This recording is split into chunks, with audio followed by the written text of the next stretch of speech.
Saudara-saudara, memang wihara ini perkembangannya luar biasa. Menjadi satu wihara yang cukup baik sehingga dijadikan juga objek turis, menjadi ikon untuk kota Balikpapan. Saudara-saudara, menghadapi turis baik yang dari umat Buddha. Turis umat Buddha itu adalah orang dari kota-kota lain datang ke sini lihat-lihat. Atau turis yang bukan umat Buddha, itu mungkin malah dari sekitar sini, kadang dari sekolah-sekolah, ada yang perbandingan agama, studi tentang agama Buddha dan sebagainya, bisa mampir ke sini. Menghadapi mereka yang seperti itu, tentu kita perlu kesiapan mental. Kesiapan mental yang pertama adalah sikap. Kalau ada tamu di rumah kita, sangat baik kalau kita itu pertama dengan senyuman menyambut mereka. Anda sudah sering melihat orang di luar lingkungan Anda yang datang ke sini, yang mungkin Anda nggak kenal? Pernah? Sering? Ya? Apa yang Anda lakukan? Diam? Buang muka? Pura-pura sibuk HP-an? Atau coba tersenyum? Tersenyum lah ya. Harus tersenyum. Kenapa saudara? Karena Anda semua adalah tuan rumah. Anda umat Buddha menjadi tuan rumah di wihara ini. Kalau Anda berkunjung ke rumah orang, apakah itu teman Anda, apakah itu pelanggan Anda, apakah itu pacar Anda, ketika di rumah itu Anda ketemu orang dan diam melihat Anda mungkin mau nyoba senyum, dia tetap diam. Anda ngomong selamat pagi, tetap diam. Kira-kira kita jadi enak nggak itu? Rasanya aduh, sombong banget ya. Nah, saudara, Anda semua adalah umat Buddha. Anda menjadi ujung tombak contoh agama Buddha. Jadi kalau ada orang datang, kemudian Anda tersenyum, rasanya membuat orang yang datang itu senang. Umat Buddha ramah ya. Sama dengan kalau Anda tadi berkunjung ke teman Anda, berkunjung ke pacar Anda, berkunjung ke teman kerja Anda, disambut dengan senyuman. Bahkan senyuman itu tidak harus dia punya rumah, pembantu rumah tangga yang bukakan pintu misalnya sapamnya, itu pun sudah membuat kita senang, merasa diterima. Apalagi kalau kita bisa ngomong sedikit. Dari mana? Ini pertanyaan ini Indonesia banget. Dari mana? Kenapa saya katakan Indonesia banget? Karena kalau di beberapa negara yang lain, Pertanyaan dari mana itu jawabnya agak aneh. Ngapain kamu tanya-tanya? Dari mana? Ngapain tanya-tanya? Ya loh. Tapi kalau Indonesia banget, dari mana? Dia akan jawab dari sini saja. Atau kalau yang paling parah adalah dari parkiran. Oh iya dari parkiran. Tapi itu Indonesia banget. Anda tentu kalau naik pesawat juga sering dikatakan. Atau Anda ketemu orang naik kendaraan umum sendirian aja ya.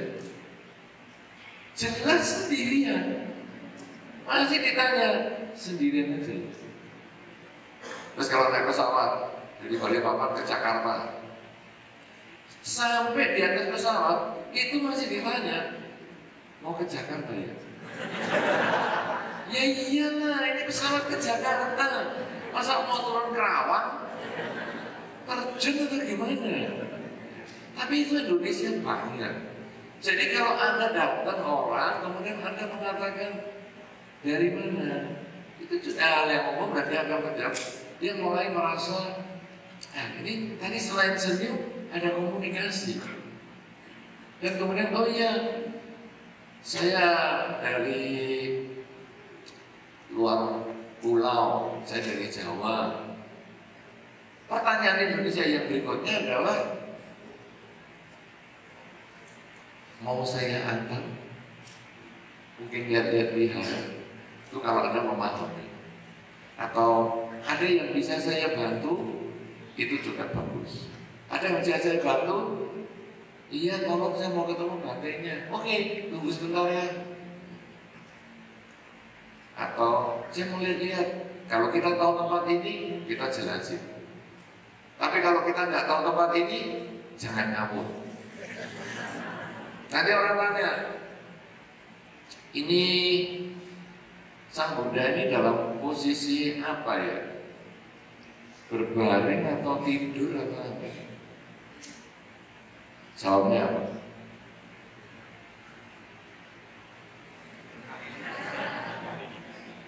Berbaring, tidur atau apa ya?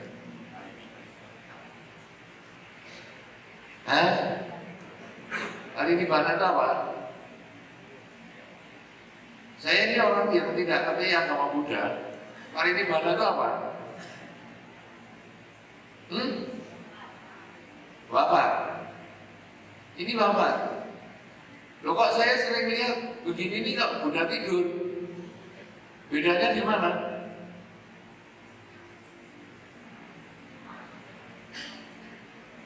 Hah? Pemahaman. Pemahaman kan kesepakatan. Saya lihat ini, dulu saya sering dengar, saya sering nonton film silat. Gini posisi Buddha tidur, Anda mengatakan wafat. Apa itu bedanya?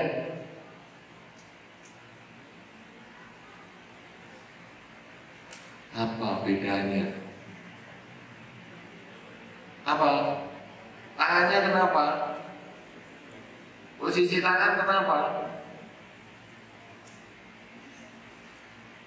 Bedanya kalau Sang Buddha digambarkan sedang tidur dengan wafat, posisi tangannya beda di mana?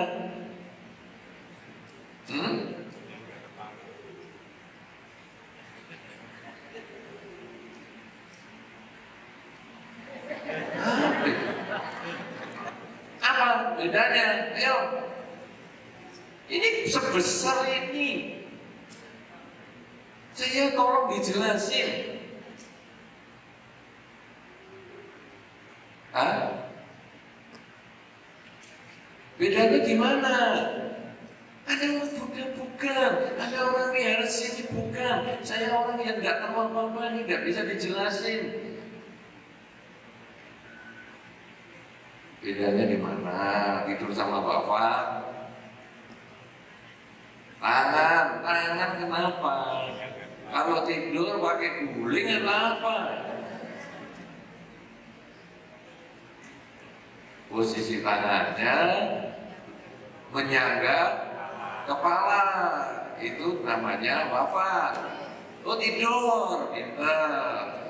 Jadi kalau Sang Buddha disebut beristirahat, tangannya terletak di kepala, jadi menyangga kepala. Ya, jadi kepalanya terangkat. Sedangkan kalau tangannya diletakkan di samping kepala, seperti posisi ini, betul, ini adalah Sang Buddha wafat, atau kalau kita mengenal dengan nama Parinibbana. Nah, saudara-saudara, jadi ketika ada orang datang, kemudian kita berusaha menjelaskan, kenapa Sang Buddha Parinibbana kok malah gede-gede banget? Kan yang penting kan lahir. Mana lahir? Mana lahir? Nah itu yang mana? Yang itu kan? Hah? Apa? Apa namanya?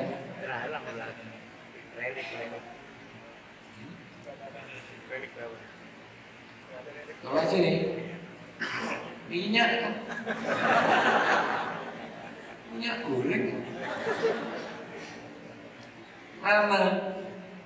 Kenapa kalau yang wafat gedenya segini, lahir kok malah nggak jelas? Padahal wafat itu kan peristiwa penderitaan, peristiwa berpisah dengan yang dicinta. Kenapa jadi sebesar ini? Kalau lahir kan kita happy, ada kelahiran seorang Pangeran Siddhartha, kita kan harusnya bahagia atau mencapai kesucian, kan harusnya lebih bahagia. Karena tanpa ada kesucian Pangeran Siddhartha tidak akan ada agama Buddha. Tapi kenapa kok wafat malah yang gede banget?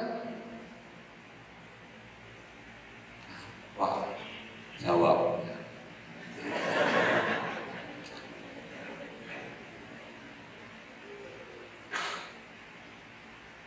Apa jawabnya?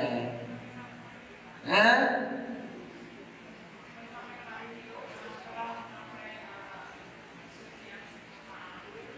Loh, saya pernah baca, walaupun saya bukan umat Buddha, saya pernah baca mencapai kesucian itu kan ketika di bawah pohon Bodhi. Itu Pangeran Siddhartha mencapai kesucian menjadi Buddha. Saya pernah baca dan nonton film silat atau nonton riwayat Sang Buddha. Tapi kenapa kok malah meninggal ini kok jadi dipatungkan? Segede ini lagi ruangan ini habis untuk Buddha ruang yang berbaring atau wafat ini.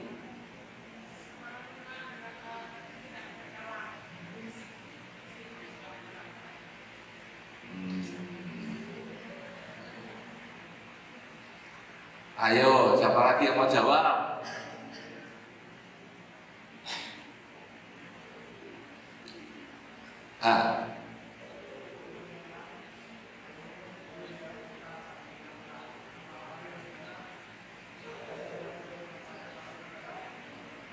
Walaupun Sang Buddha sudah parinibbana, kita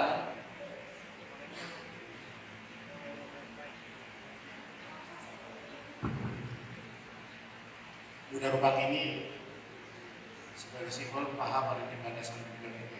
Jadi berharap bahwa walaupun Sang Buddha telah lama parinibbana, tapi jasa beliau akan tetap kita sepanjang masa karena akan nama beliau. Jadi sebagai wujud dari rasa hormat kita kepada Buddha Gautama, maka kita pasang Buddha Rupang paham parinibbana ini. Terima kasih. Tuh, ada yang punya ide lain jawabannya? Sudah ada dua jawaban nih. Satu tentang ketidakkekalan, satu tentang jasa-jasa, mengenang jasa-jasa kebajikan. Ada lagi yang lain? Silakan, mic-nya langsung dilempar. Ibu ini tunjuk jari ibu.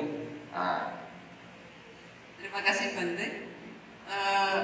Menurut pandangan saya bahwa perjuangan dari Pangeran Siddhartha dari membersihkan kekotoran batin sehingga tercapailah kesempurnaan dan hasil terakhir adalah pencapaian Mahaparinibbana yang merupakan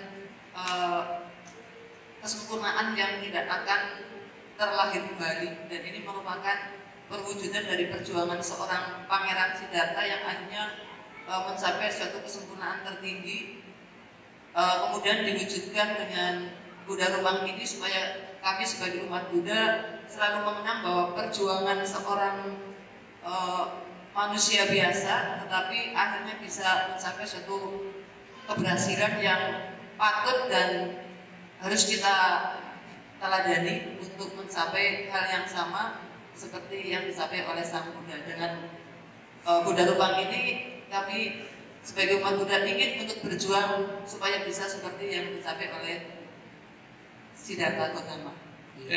Iya, bagus. Paling tidak ada 3 jawaban. Tapi tentu masih kalau kita tanya akan banyak sekali jawabannya. Saudara-saudara, kalau kita berbicara tentang intisari agama Buddha,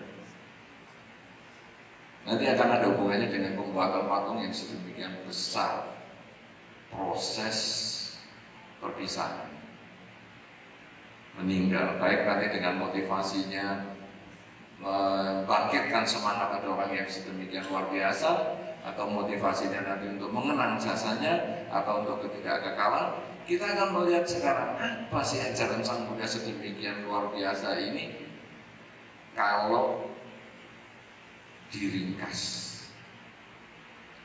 hanya dijadikan satu kalimat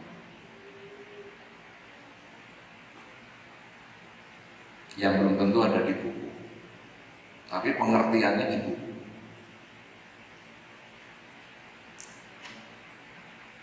Kalau diringkas sebetulnya apa? Hidup itu tidak kekal.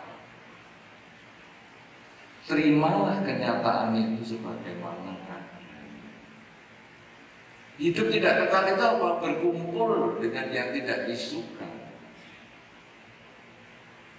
berpisah dengan yang dicinta.